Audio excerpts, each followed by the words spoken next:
Greetings, fellow Gorehounds. Before we begin this review, I want to first remind all of you that SAG-AFTRA and the WGA, the Actors Guild and the Writers Guild, are still currently on strike. So I'm going to include in the description of this video a link to both of their websites so that you can further educate yourself on why exactly these two guilds are striking, as well as a link to the Entertainment Fund if you want to help them more directly. And as you probably already know, movies cannot get made without writers and actors, as much as the rich fucks in charge want to convince all of you that they can be replaced with AI. They can't, and they shouldn't be replaced with AI. So fuck the corporates, support the unions, and let's get on with this review. Greetings, fellow Gorehounds, and welcome back to a Blood Splattered vlog. I'm the Horror Guru. And I'm Count Jackula. And today we're going to talk about Murdercise, a new slasher film from A&P Productions, which is a husband and wife writer-director team starring Kansas Bowling. Yeah, Kansas Bowling. Who some of you may know as the director of BC Butcher, the world's first prehistoric slasher film. So this film's got pedigree, goddammit. Yeah. Okay, so this movie is an amazingly well realized, perfectly executed piece of shit. Piece of shit. Yeah. And I mean that with all of the love. Yeah. Because what this movie is trying to do, and what it does perfectly, is replicate the feel of a straight-to-video slasher from the 1980s. It's got the same, like, visual aesthetics going on. Yeah, it uses a bunch of the old, like, shitty movie archetypes. Yep. Like, the sleazy producer is, like, a fat, bald Italian guy in a Hawaiian shirt. This is not a movie that's striving for high art. It's not trying to, like, tell you anything about the human condition. This is a movie that's here to deliver boobs, blood, and entertainment. Yeah. That's it. Yeah, it is a pure boobs and blood entertainment flick.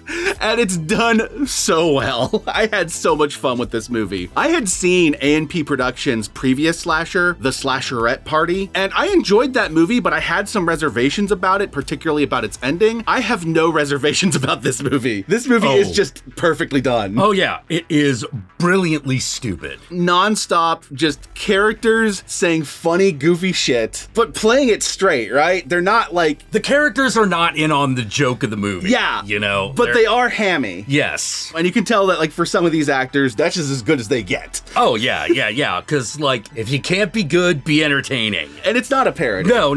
It's a love letter. It's a love letter, yeah. 100%. Yeah, this is trying to Killer Workout. Oh, like Killer Workout? Yeah. This is like Killer Workout. I can see that. Yeah, because there's another movie called Death Spa, which is the movie you think. Killer Workout is the movie you think Death Spa is going to be. Death Spa is the one with the killer AI. Yeah, it is a killer computer. All right, to be perfectly clear, it's actually a ghost possessing a computer and not just an AI.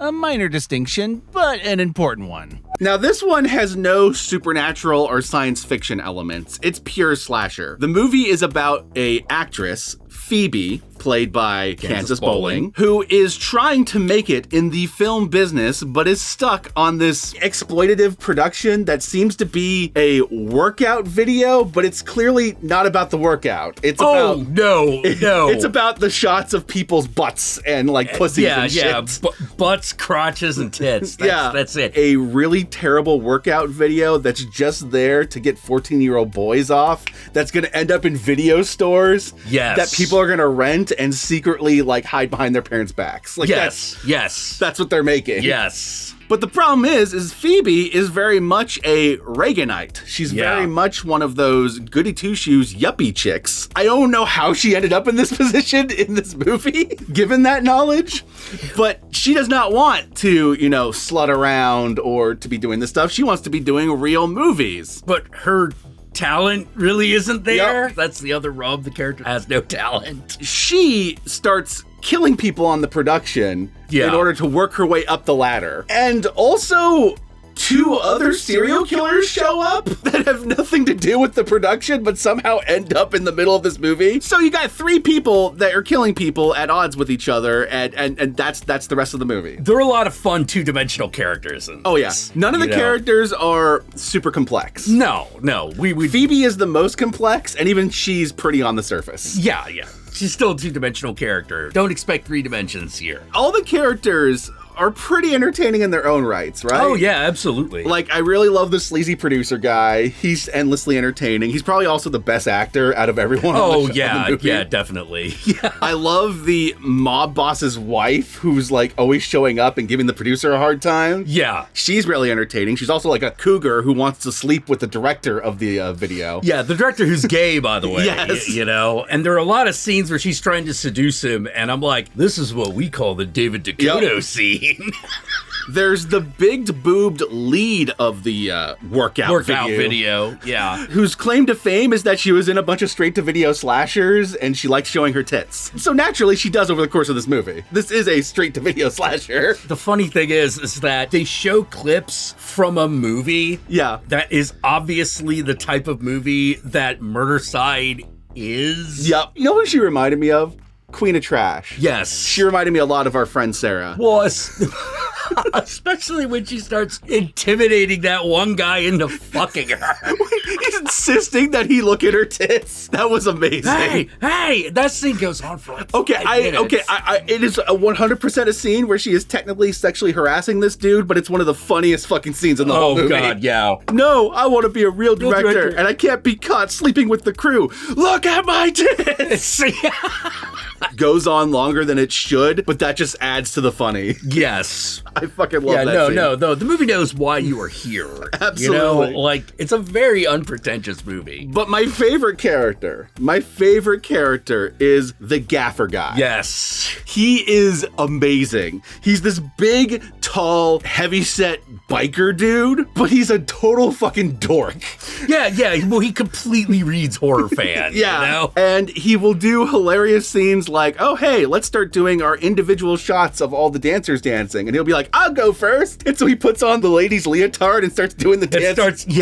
He's just like, oh my God. I fucking love that character. There's a point where he tries to scare the other slasher killers by putting on a Jason Voorhees mask and chasing them. This guy is my hero. Yes.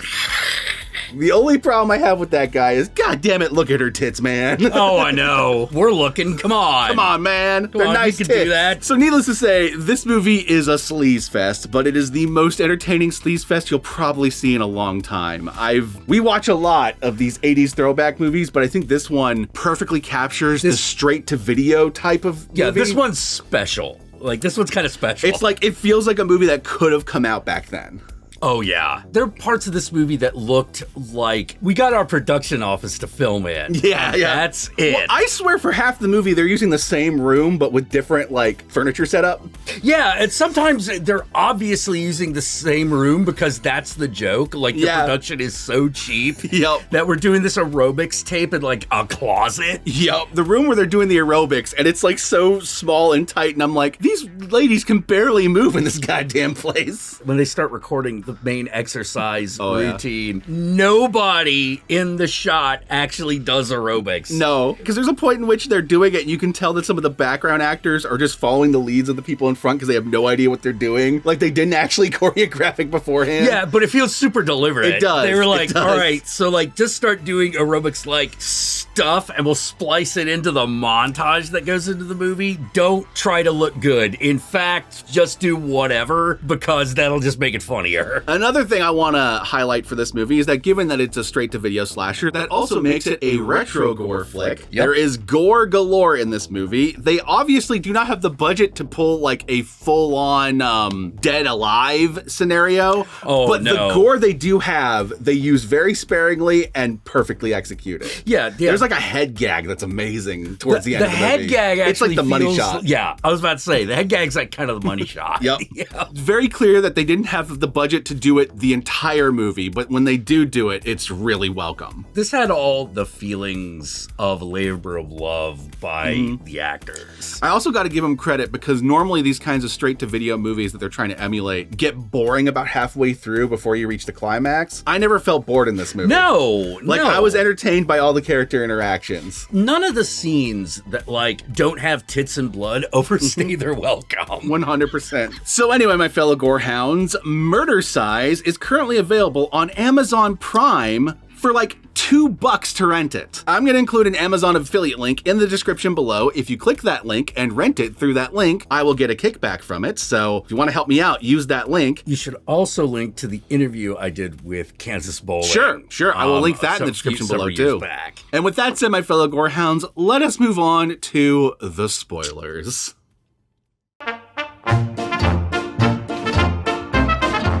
This is not a movie that you're into for its intricate and dramatic plot. The only spoiler that really happens in this movie is something that you probably figured if just knowing the premise of the movie. By the end of the movie, it turns into Phoebe versus these other two killers. Even though she's been killing the rest of the cast, the remaining cast, she must protect and defend from these other two killers that show up, who are just complete misogynist rapist guys. Oh, yeah. Basically, misogynist rapist cops. And the thing is the movie opened up with them, so you think that they're going to be the main crux of the movie, but then it cuts to Phoebe and she starts killing people and you're like, okay, so this is not the movie that the opening told me it was going to be. I thought it was going to be two killer cops come in and start murdering people in an aerobics studio. But then eventually one of her victims runs away from her and runs into the two cops, but they're not really cops, they're pretending to be cops from the opening of the movie, and you're like, okay, I see where this is going. Yeah. She is both a final girl and a slasher killer herself. She is both. She's the best of both worlds. Yeah. I don't remember having seen that before. You don't get that very often. It is very rare. Most you will get is something like You're Next, where there's a bunch of killers that the final girl can kill. Yes. But it's rare that the final girl also is the slasher. Yeah, also killed other people before she does that. And the funny thing is, she's still a bitch for doing that. Like, the people she killed did not deserve it. Oh, no. So it doesn't sugarcoat that, but there is that feeling at the end where it's just like, oh, all is forgiven because you saved us. Yeah. And then she finally gets to be the cover girl. Yeah. The thing she wanted from the get-go, to be on the cover of VHS. That's what she was killing people over. Yep. For that job. There's also this one character who is like the daughter of the mob boss. Yes, there is. And she's got like the nose ring and shit. And she's one of my other favorite characters in this movie. Because she's the one who kind of inadvertently leads Phoebe down the path of killing people. Yeah, because she's just so used to just like, someone gets in your way, you kill them. That's what you do. She's the daughter of a mob boss. Fuck it, you know? You bury him 6 feet underground and then you can move on. Yeah. I love that character. That character is great. Yeah. Is it personal or is it business? It's a business. You know? Which is the final line of the movie, right? Yeah. Like, it's not personal. It's just business. Yeah. Okay, it was bullshit though. That was personal. Oh yeah, no, totally. That was totally personal. Totally.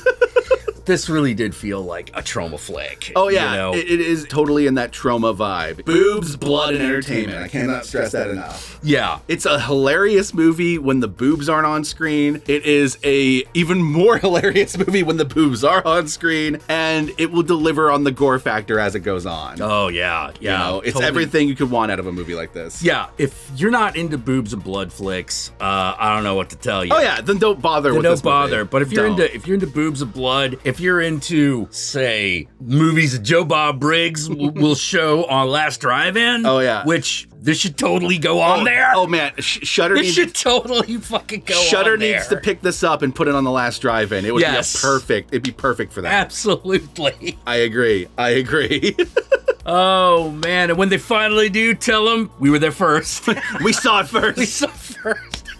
I only found out about this movie because I was looking up like, okay, so what's some recent horror releases this last week? And I saw that someone had listed this movie and I had never heard of it. And I'm like, okay, so what is this? And I'm like, oh, it's from the people who made Slashalorette Party. It is a movie that was crowdfunded on Indiegogo, and you can currently watch it on Amazon Prime. Now, I had a bitch of a time finding it on Amazon Prime, but I eventually did, and it was a cheap rent, so we fucking watched it. And it came out this year too, so it's a recent release. Hey, fuck yeah. And we get to support a truly independent horror film. Never give up the fight for truly independent cinema. Absolutely. This is the definition of independent. There is no studio behind it or whatever. It was crowdfunded. Yeah. It was a mom and pop operation, literally. This is the kind of movie, too, that, like, if we were still regularly going to, like, horror conventions, it would totally play there. We would never hear about it again, and we would tell everyone to watch it. Yeah. For those of you who are not old school fans of Jack and I, Jack used to have a video called Top 13 Gooder Movies. In which he defined gooder movies as movies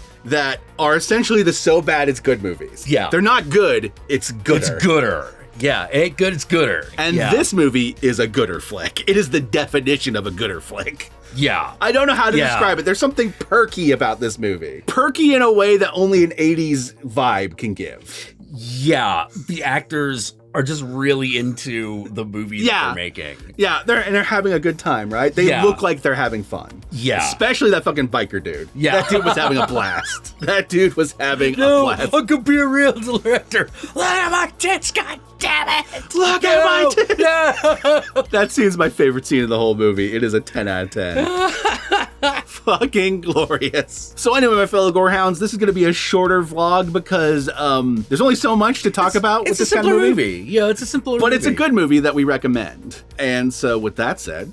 well, you can find me here on YouTube where I stream throughout the week, usually starting between 7 and 9 p.m. Mm-hmm. Check out yon channel and see if the live thing is there.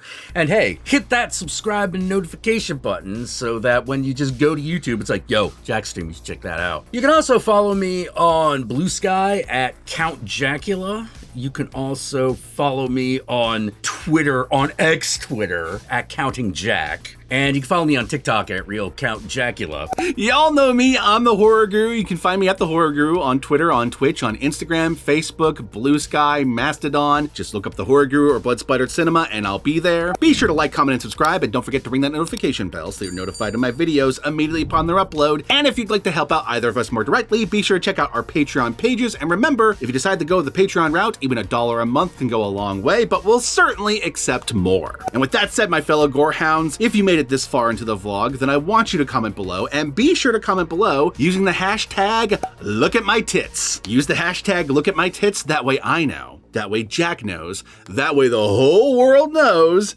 that you have nice tits. And with that said, my fellow Gorehounds, we got one more 80s throwback movie that we're gonna vlog right after this, so stay tuned for that. Peace out, and I'll catch y'all later.